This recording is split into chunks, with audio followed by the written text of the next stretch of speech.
gentlemen. Really good.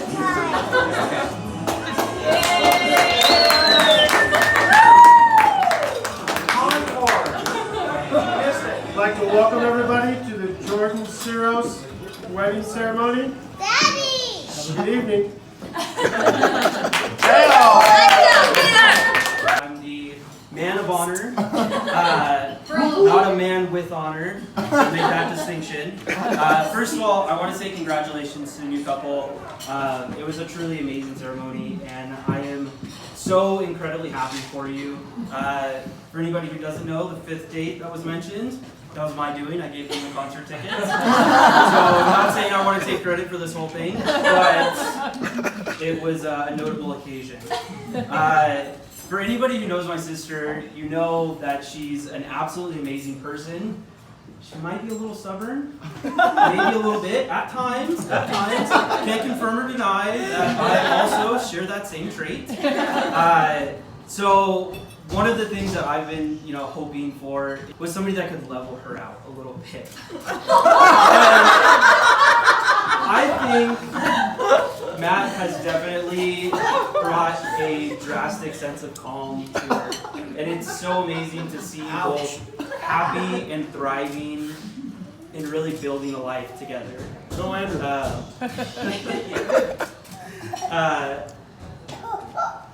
That made me lose my train of thought. I had this memorized. Seeing the two of you together has just been amazing from start to finish. I just want to again say congratulations. We all could just tell once you got together that things were clicking into place in such a major way, and it has been an absolute joy watching you two build a life together for your future family, and watching you two grow into an absolutely amazing and beautiful couple. So I don't have my drink with me, but a toast to the newlyweds. I want to wish you the happiest of times, in the worst of times, in the longest life possible, in the most happiness and joy possible. Whoop, whoop.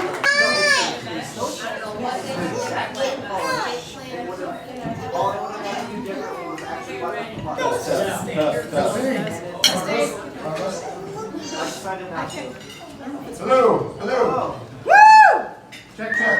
Alright, I'm pretty sure this thing's on. Welcome everyone, and thank you to each and every one of you guys for making the trip to celebrate with Matt and Justine. We have a very close group here, so I feel comfortable saying that I know what we're all thinking. Maybe these two are rushing into it a little bit. That's a joke, obviously. But I still know what you're all thinking, and it's about damn time, Matt. Okay, for those of you that don't know me still, my name is Niko, and I'm Matt's older brother by 23 months, and we're a lot alike. For those of you that do know me, you know that was a joke. We're nothing alike. I'm very loud, he's quiet. Matt is calm and measured. I'm easily excitable and can be described as erratic. I don't take naps during the middle of the day. Matt can take a nap in the middle of the day. The list goes on and on and on, but I think you guys get it. But yet, somehow, despite all of that, it's my best friend over there. I know I said I was 23 months older than him earlier, but we might as well be twins. And the first memory of my life was going to visit Matt in the hospital when he was born. My grandpa Jim was holding me, and we were looking at this thing in the nursery. He was telling me that it was my brother and a whole bunch of other things that I had no way of comprehending. But really, the takeaway from that day is that I've never been alone since then. Well, I guess this is where I come in. To those of you that don't know me, my name is Josh. In case you haven't guessed by now, I'm the groom's youngest brother. The upgrade, if you will. The artist's masterpiece. These two are more of the rough sketches. There comes a time in everyone's life when they meet that one person that always has their back. The person they can talk to and go on adventures with. The person that is going to know them. And that moment came for Matt 29 years ago when he met me.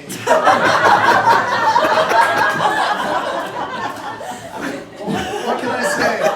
I was blessed with the best. To grow up with two brothers like this was very special for me. Like Niko alluded to earlier, I learned my rights from my wrongs fairly quickly. Basically, anything Niko was doing was wrong. And anything Matt was doing was right. Separated by 8 and 10 years, yet none at all. From the day I was born, I always had two best friends. Niko taught me to be tough, and Matt taught me to be patient. Niko taught me how to burn out in a Chevelle, and Matt taught me all about the Monty Python series. Niko taught me how to be a vocal leader, and Matt taught me how to lead by example. Basically, everything you see in front of you today is because of them, so if you don't like it, then take it out on them. At the end of the day, that's what it's all about. Growing up with siblings can be an adventure for everyone, and I know conversations with people about their siblings, the conversations always devolve and get into some kind of rivalry, or yeah, then I pulled my sister down the stairs by her hair, or yeah, I threw knives at my brother. So it's getting to me, and I'm going to have to talk, so I'm going through the Rolodex in my head. What am I going to come up with? Oh, these conversations in my own head, they go something like this. Oh yeah, I'll tell him about that time we were playing John Elway quarterback on Super Nintendo, and Matt beat me in the fourth quarter, and I threw my control at him. And I hit him in the arm. And I looked at him, I could tell it hurt him, and I started crying. And he started crying, and then we hugged. I can't tell that story, but I'll tell him about the time when we played one-on-one basketball for days and days and days in the basement on the little mini hoop. And he has this stupid double pump fadeaway that I can't block because I go for the block and he fades away and then he makes it. But I wait until the fourth quarter when he needed it the most, and I'd come up and I'd block it. Might have got him with the body. And I'd block it. But then I'd look at him. Then I'd look at him, and I could see that he wasn't too happy about it, and it hurt him, and I would start crying. He would start crying. So, needless to say, I didn't have any stories, so what ended up happening in these conversations is I ended up telling the truth. I love my brother. I always have. I can't really ever think of a time that I was jealous of him or resentful for him, of him for any reason. I've only wanted just to protect him and for him to be happy. That's all I've ever wanted for him. And if anything, he has inspired me to be a better person my whole life. So, you're up again. Yeah, Matt is truly a one-of-a-kind person. I could proudly say that he's been there for me in every single major event in my life.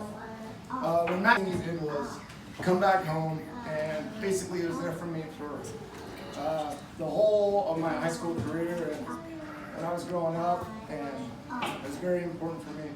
Matt was involved in virtually everything I was doing outside of school. If we had a baseball game up in Yuma, he was there at first base, always with me, trying to get Coach Perrin back from Nebraska, probably. If we had a basketball game in Eaton, and we won, of course, he always made sure I wasn't getting too high, or I never got too low. And if it was a home football game, he would always be the first one I would see running out of the tunnel, telling me to go get him. When I graduated, Matt had one more duty to fulfill. He took me on a visit to a small school in Iowa. Let's see here, I'll see. It was pouring rain the entire time, but it was a trip I'll never forget. After I decided to go to school there and play football, Matt's watch had ended, or so I thought.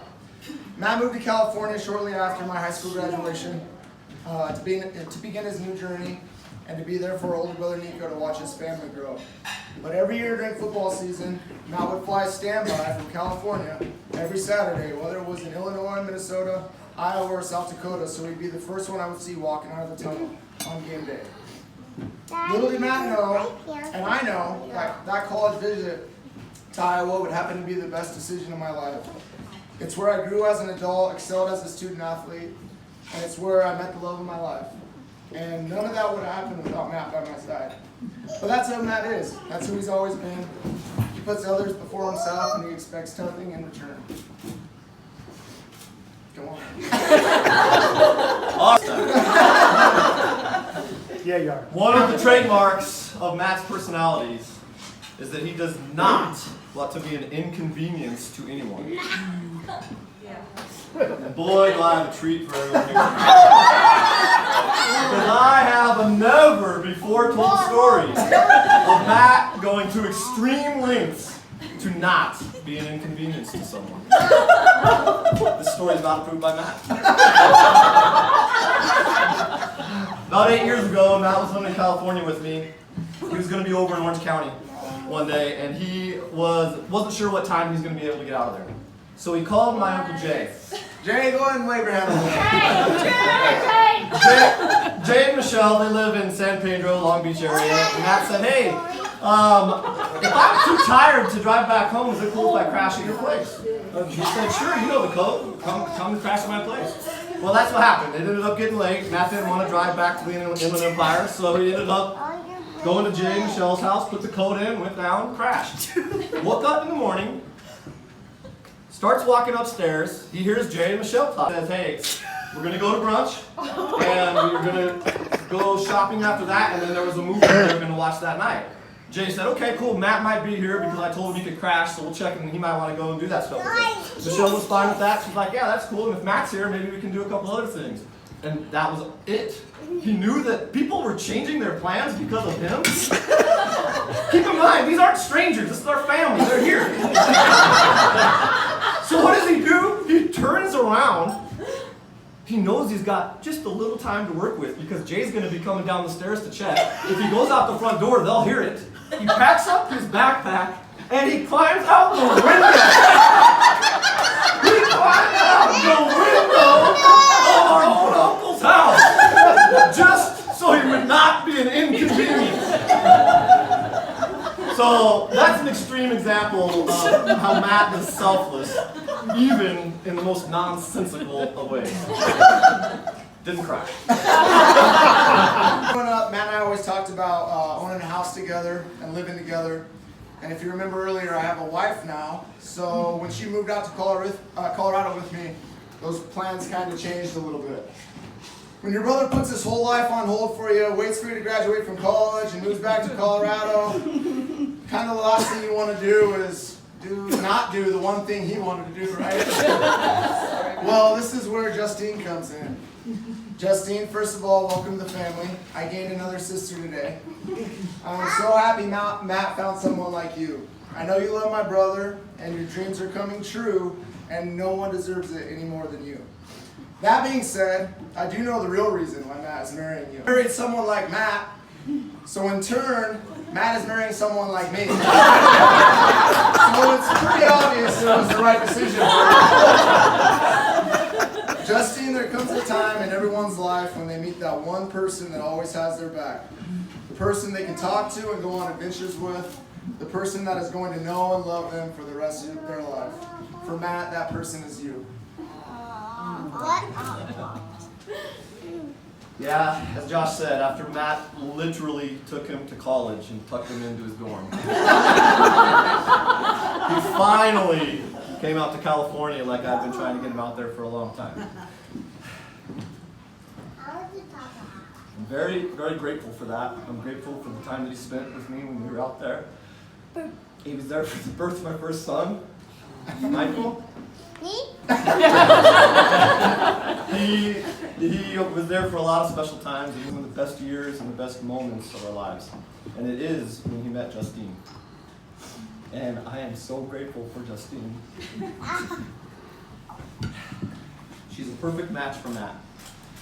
We all know that Matt's a very private person, and given my unique relationship with him, I feel like I know him better than anyone. May or may not be true, but I'm claiming it. And I can honestly say that I've never seen him happier than he's been when he's with Justine. She is kind, she is thoughtful, she is supremely patient, A lot of people have lived with Matt, so you know that that's a must. She understands his sense of humor, I think. And she is fierce. Fierce. And I can't think of anyone else in the world that I trust more to take care of my brother and to protect him. I love you, Justine. All right, let's do a toast. All right, everyone, grab your glasses. Okay, grab your glasses. All right, tonight we're all here celebrating a new beginning for Matt and Justine. This is not their first beginning, and this will not be their last beginning. My only hope for them is that they find a way to celebrate each new one down the road in a way that's filled with love for each other. Because if you think about it, all of us face new beginnings every single day. And if we're able to capture the magic of celebrating them with love, then the celebration never ends. To Matt and Justine. Cheers! Oh, yay! You got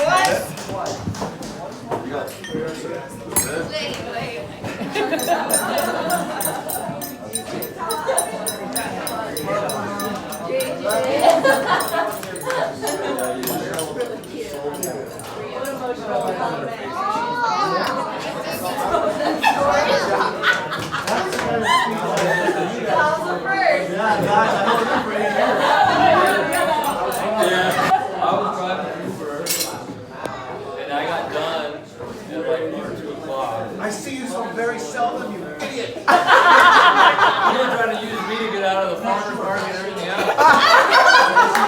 Yeah.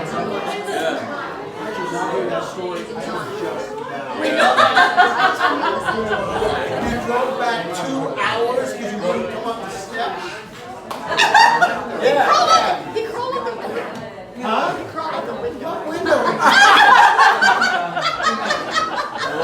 Couch. Really did? Yeah. I almost full going. Back in. What's he doing? I don't know. That's what I slept through. Now see, that's the difference between you and Niko. Whatever you're doing today, we'll cancel it. So we're gonna go. Hey, we're going to do this, we're going to do that. I need to be up here for a while. Well, shopping, movies. Yeah. And then you're like, yeah, maybe Matt will come. And she didn't see us I out. didn't know that I was there. But she was like, what are you doing, Matt? And you're like, what am I doing right now? I was like, Wow. Like you texted me last night, but I don't know if we would have loved it. Wait, where's that picture?